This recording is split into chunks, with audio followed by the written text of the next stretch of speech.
By 1951, WGAL began signing on before noon, and in 1952 was on the air at 7 each morning with Dave Garraway's Today Show.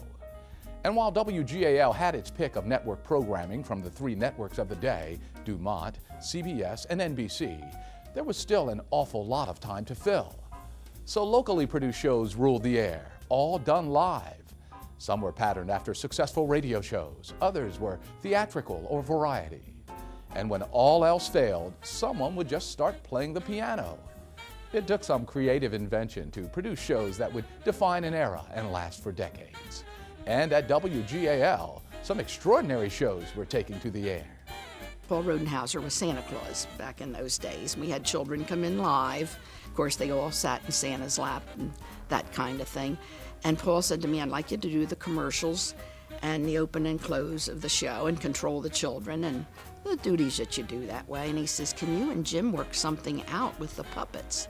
And we said, sure. And 2 weeks later, Paul called me into his office and he said, we have that much mail. He says, do you think you and Jim could continue with a program? And we said, yes, we could. And it was slapstick theater. And then it developed as we developed more puppets as the time went on, and as we developed our sets went to color, when we went into color, then it became Percy Platypus and his friends. We ad-libbed, the puppets and I talked to one another. Everybody kids me, they say she talks to puppets, but we listened to each other too. In the downtown studio, we just didn't have enough room to do what we wanted to do, and to expand, we were happy to move out here. They built the building in 1955 in the current location, and I believe that that was the first building built specifically to be a television station. We went in on Christmas Day, 1956. We had 2 studios, dual control rooms. We had a better place for our guests to come and feel at home. I did mostly interviews with the local Rotary and the Chicken Queen, or I mean, so many queens. You know, we had to judge beauty contests a lot.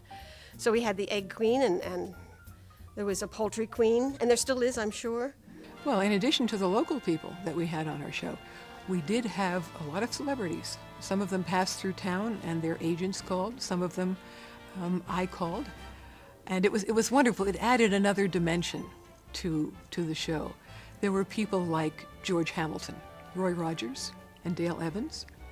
Natalie Cole was probably one of her first television appearances because she was 22. She was right out of college. Julie Nixon Eisenhower came when with Barbara Eisenhower, her mother-in-law, when her father was president. That was a big occasion here because the Secret Service came. When the antenna was on the top of the building and we were on channel 4, the signal did not go out very far. It was local. Then later on, when they built the new antenna in Pelham, because they wanted to cover everything, then that's when they needed somebody who had a lot of experience in promotion, because we have all these communities throughout central Pennsylvania. We wanted to invite them to watch WGL TV. The manager at that time, his name was Harold Miller. He had a friend in the Kiwanis Club who made signs, and his friend came to him and said, hey, why don't you put signs up all over the place identifying the borders of townships and towns and cities. The sign companies went to the property owners and said, could we put this thing in? It's a public service for you. It says drive carefully. Back in Woody's promotion reign here at the station, and I really respect Paul as one of the pioneers in broadcast promotion, period. It was a lot more about generating items to get out into the general public. The merchandising that this television station did, I dare you to find an item that Channel 8 didn't put its logo on at one time or another. In the early 50s, we got a Magnavox TV, our first TV, at my house in Lidditz, black and white, phonograph, TV, radio. And on that set, I remember watching in the mid-50s the first Call of the Outdoors shows, black and white, of course, with the inimitable Harry Alleman. Call of the Outdoors.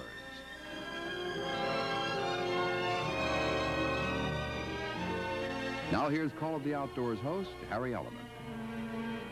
Hello there. A couple of weeks ago, There was nothing else like it on TV.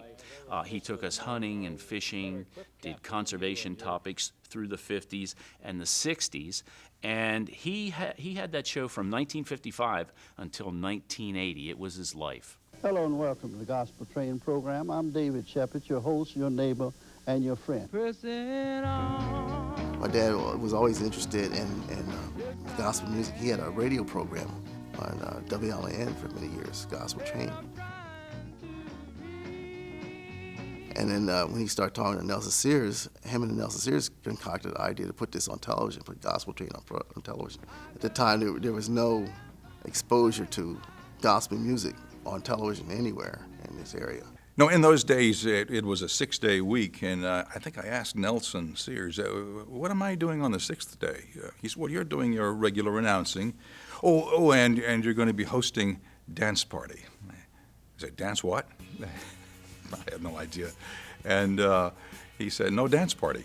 Well, thank heaven, Trixie Jackson was there to save me from sure peril.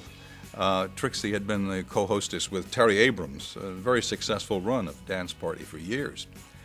Well, I recall Trixie introducing me that first time when all of the students from the high school were there, and I was behind the curtain, and she gave me this great build-up and said, here's Wendell Woodbury, a new talent from Maine, and I opened the curtains and, hey, kids, and then ran across the studio and promptly tripped on the stairs going up the platform.